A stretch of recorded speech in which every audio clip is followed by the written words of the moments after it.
काफी लोगों ने पूछा कि कैसे सब्सिडी मिल सकता है बकरी पालन में, सुकर पालन में। आइए वो हम विस्तार में जान लेते हैं। ये भारत सरकार ने बहुत अच्छे से एक स्कीम लाए हैं आप सबके लिए, जातीय पशुधन मिशन के अंतर्गत उद्यमिता विकास के लिए।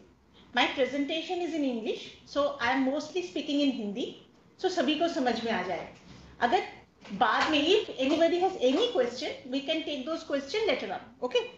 तो ये जो स्कीम है हमारे जातीय पशुधन मिशन के अंतर्गत उद्यमिता विकास, ये 4 कंपोनेंट है इसके। 4 प्रकार के फार्म के लिए ये हम ले सकते हैं। क्या क्या? एक हमारे जो ग्रामीण मुर्गी है उसके लिए, एक बकरी और भेड़ के लिए, एक शूकर के लिए और एक चारा प्रक्रियाकरण के लिए।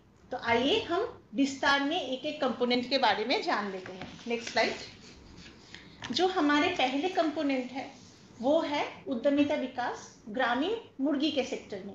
ग्रामीण मुर्गी अर्थात जो हमारे निजी देशी प्रजाति के मुर्गी है, देशी प्रजाति में जो उन्नत प्रकार के होते हैं, जैसे बनराजा हो गया, कड़कनाथ हो गया, है ना, छाबरो हो गया, ये सब। तो इसके लाभ उठाने के लिए जो हमारे बेनिफिशियरी है उनको क्या करना है, एक ब्रीडिंग फार्म लगानी है। कम से कम 1000 पेरेंट लेयर बर्ड्स और 100 मेल बर्ड्स। पेरेंट लेयर अर्थात कि जो पक्षी से चूजे निकलते हैं, जो अंडा देते हैं और उससे चूजे निकलते हैं। ऐसे अगर आप एक ब्रीडिंग फार्म लगाए और उसके साथ हैचरी यूनिट और ब्रूडर यूनिट लगाए तो उसके लिए आपको फार्म के टोटल जो खर्चा होगा उसका आधा 50% कैपिटल कॉस्ट की सब्सिडी मिल जाएगी, जो हो सकता है सर्वाधिक 25 लाख। कौन कौन इसमें अप्लाई कर सकते हैं इस स्कीम में? कौन कौन एलिजिबल है? कोई भी व्यक्ति, कोई सेल्फ हेल्प ग्रुप, कोई फार्मर प्रोड्यूसर ऑर्गेनाइजेशंस, कोई फार्मर कोऑपरेटिव ऑर्गेनाइजेशन, कोई जॉइंट लायबिलिटी ग्रुप या कोई सेक्शन 8 कंपनी अर्थात एनजीओ वगैरह, वो इसकी लाभ उठा सकते हैं। तो आइए देख लेते हैं कौन से कंपोनेंट में आपने एक फार्म लगा रहे हो, किस किस में आपको सब्सिडी मिलेगी। तो एक है, अगर आप पेरेंट लेयर फार्म, इसमें आप जो शेड बना रहे हो, मुर्गी के रहने के जो घर बना रहे हो, उसमें आपको सब्सिडी मिलेगी। कोई भी इक्विपमेंट आप खरीद रहे हो, ब्रूडर खरीद रहे हो, मुर्गी को खाना खिलाने के लिए जो चिक फीडर ड्रिंकर खरीद रहे हो, या एडल्ट जो बर्ड्स है उनके लिए फीडर ड्रिंकर खरीद रहे हो, उसमें सब्सिडी मिल जाएगी। जो मुर्गी जो आपको 1100 जो पेरेंट स्टॉक खरीदना पड़ रहा है उसका कॉस्ट आ जाएगा सब्सिडी में। हैचरी बिल्डिंग आप बना रहे हो, हैचरी बिल्डिंग में अंडा से चूजे बनाने के लिए आपको इंक्यूबेटर चाहिए होता है, हैचरी मशीन चाहिए होता है, जनरेटर सेट चाहिए होता है, ये सब में आपको सब्सिडी मिलेगी।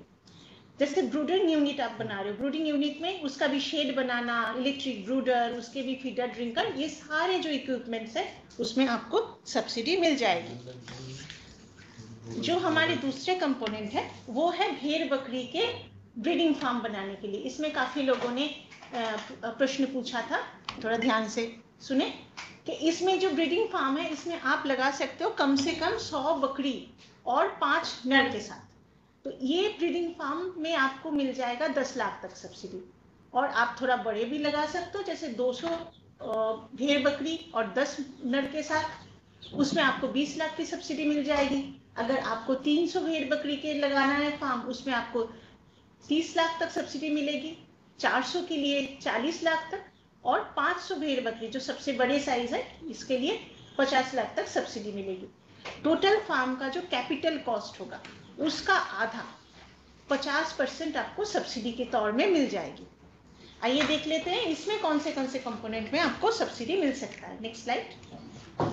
जैसे भेड़ बकरी का आपको जो शेड या बाड़ा बना रहे हो, भेड़ बकरी खरीदने का कॉस्ट, उसके जो शेड, किड शेड, जो बच्चा रहेगा उसके लिए जो घर है या बाड़ा है वो बनाना, सिक पेन बनाना, बकरी खरीदने का कॉस्ट या भेड़ खरीदने का कॉस्ट, उसके जो नर है उसका खरीदने का कॉस्ट, उनको लाने का जो ट्रांसपोर्टेशन कॉस्ट, आप उनको पालने के लिए कोई चारा लगा रहे हो कोई जमीन में, उस फॉडर कल्टीवेशन की cost, chef cutter, silage making machine वगैरह, छोटा मोटा कोई इक्विपमेंट आप खरीद रहे हो उसका इंश्योरेंस कॉस्ट, ये सारे चीज आ जाएंगे आपके कैपिटल सब्सिडी में, कैपिटल कॉस्ट में। और उसका आधा अर्थात 50% आपको सब्सिडी के तौर से भारत सरकार की तरफ से मिल जाएगी।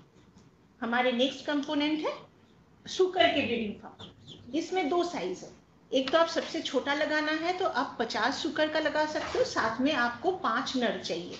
उसके लिए आपको 50% तक कैपिटल सब्सिडी मिल जाएगी, जो सर्वाधिक हो सकता है 15 लाख। थोड़ा बड़ा लगाना हो फार्म तो आप 100 सुकर का लगा सकते हो, साथ में 10 नर, तो उसमें आपको 30 लाख तक सब्सिडी मिल जाएगी। देखिए इसमें क्या क्या कंपोनेंट आएगी, नेक्स्ट स्लाइड। एक तो है जो शुकर रखने का कोई भी शेड या बाड़ा, वो घर जो नर पशु रखने के लिए अलग से घर बनाना होता है उसका कॉस्ट, फैरोइंग पेन, और जो पिगलेट्स है उनके घर, स्टोर रूम, जो आप एनिमल खरीदने का कॉस्ट, कोई भी इक्विपमेंट वगैरह है, कोई इंश्योरेंस चार्जेस है, वेटनरी एड है, ये सब में आपको सब्सिडी मिल जाएगी।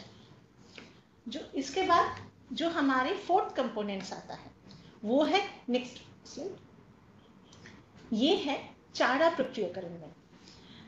जैसे किसी को भी चारा प्रक्रियाकरण या फॉडर प्रोसेसिंग के लिए कोई यूनिट लगाना हो, किसी को साइलेज बनाना हो, फॉडर ब्लॉक बनाना हो, टीएमआर अर्थात टोटल मिक्स रेशन बनाना हो, इसके लिए ये कोई स्कीम बना रहे हैं, कोई यूनिट लगा रहे हैं, तो उसको भी टोटल जो कैपिटल कॉस्ट है उसका 50% सब्सिडी मिल जाएगी, जो सर्वाधिक 50 लाख तक हो सकती है। इसके आइटम्स कौन सा है देख लेते हैं। जैसे आपको जो शेड, आप साइलेज रखेंगे, टीएमआई रखेंगे, तो आपको शेड या गोडाउन बनाना है, बेलिंग मशीन खरीदना है, हार्वेस्टर खरीदना है, पावर ऑपरेटेड शेप कटर खरीदना है, ये सब प्लांट और मशीनरी इंस्टॉलेशन के लिए कुछ कॉस्ट आपको चाहिए। मशीनरी स्टोरेज के लिए आपको शेड बनाना है, ट्रैक्टर ट्रॉली चाहिए। Next slide. या इसके लिए फॉडर प्रोसेसिंग के लिए आपको कोई भी इक्विपमेंट, कोई भी मशीनरी खरीदना हो तो वो आपके कैपिटल कॉस्ट के अंदर आ जाएगा। Next slide. तो ये आपने चारों कंपोनेंट जान लिया, तो इस चार में आप कर सकते हैं। और कौन कौन कर सकता है कोई भी इंडिविजुअल, कोई सेल्फ हेल्प ग्रुप, कोई फार्मर प्रोड्यूसर ऑर्गेनाइजेशन, कोई फार्मर कोऑपरेटिव ऑर्गेनाइजेशन, कोई जॉइंट लायबिलिटी ग्रुप या सेक्शन 8 कंपनी कर सकता है। तो अप्लाई करने के लिए उनके पास क्या क्या रहना चाहिए? पहले तो जहां आप फार्म लगाएंगे एक आपके पास जमीन रहना चाहिए, खुद का जमीन हो या लीज में लिया हो जमीन हो या रेंट पे लिया हो जमीन, आपके पास जमीन चाहिए। दूसरी बात क्या चाहिए, जो भी आप बिजनेस करेंगे, बकरी का फार्म हो, मुर्गी का फार्म हो, उस बारे में आपके पास ट्रेनिंग होनी चाहिए या एक्सपीरियंस सर्टिफिकेट होना चाहिए। अगर ट्रेनिंग या एक्सपीरियंस सर्टिफिकेट ना हो तो आप ऐसा कोई लोग जिसके पास ये ट्रेनिंग या एक्सपीरियंस है उनको आपके फार्म के काम में नियोग कर सकते हैं, उनके as a consultant, as a worker आप उनको नियोग कर सकते हैं। तीसरा क्या चाहिए, आपके पास नॉर्मल जो केवाईसी डॉक्यूमेंट्स वगैरह होता है, जैसे आधार, पैन कार्ड, ये सब चाहिए केवाईसी डॉक्यूमेंट्स। और क्या चाहिए, ये फार्म लगाने के लिए 50% सब्सिडी तो भारत सरकार दे रहा है, कुछ आप अपना पैसा लगाएंगे, कुछ पैसा शायद आप बैंक से लेंगे, तो वो बैंक लोन सैंक्शन होनी चाहिए प्रोजेक्ट्स। तो आगे आए, नेक्स्ट स्लाइड। तो आप अप्लाई कैसे करेंगे, बहुत अच्छी स्कीम है, आप अप्लाई कैसे करेंगे।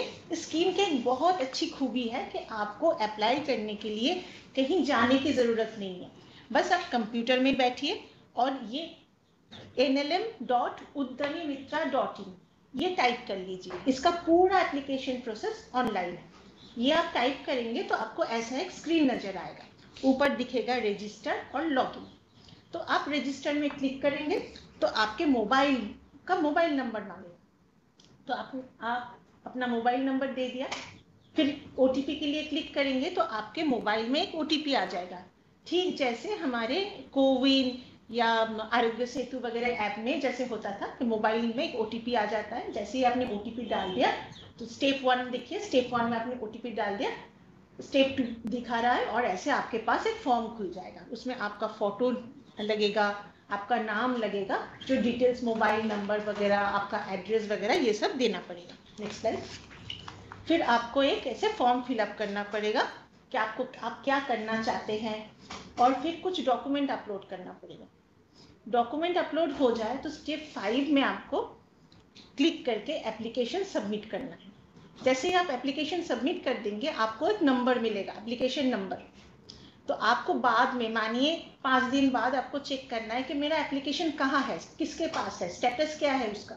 तो उसके लिए भी आपको कहीं जाने की जरूरत नहीं है, आप ऊपर आपको स्टेटस बार दिखेगा, वहां क्लिक करके आप एप्लीकेशन नंबर डालेंगे तो आपका एप्लीकेशन का स्टेटस आपको कहीं भी बैठे दिख जाएगा। Next slide. तो आइए देख लेते हैं, आपने अप्लाई कर दिया है तो आपके एप्लीकेशन के बाद उसका क्या होगा। पहले ये जाएगा आपके स्टेट वाले के पास, आपके राज्य वाले के पास, SIA के पास। वो देखेगा कि हाँ ठीक है, इनका जमीन ठीक है, हो सकता है वो फिजिकली भी जाके देखे कि आपके पास सचमुच जमीन है या नहीं, पेपर वगैरह चेक कर लेंगे। फिर एप्लीकेशन के टाइम आपको एक बैंक और ब्रांच चूज करना पड़ेगा जहां से आप लोन लेंगे। तो जैसे ही वो स्टेट वाले एप्लीकेशन को आगे कर देंगे, वो चला जाएगा बैंक के पास। बैंक उसको देख के लोन सैंक्शन लेटर अपलोड कर देंगे, फिर वो स्टेट के थ्रू आ जाएगा भारत सरकार के पास। और एक बार भारत सरकार उसको पूरी तरीके से देख के अप्रूव कर दे तो उसमें लोन डिसबर्स हो जाएगा और सब्सिडी रिलीज हो जाएगी। तो अभी तक भारत सरकार ने 586 लोगों को ये मंजूरी या अप्रूवल दे चुके हैं और 34 करोड़ के ऊपर सब्सिडी लोगों के खाते में जा चुका है।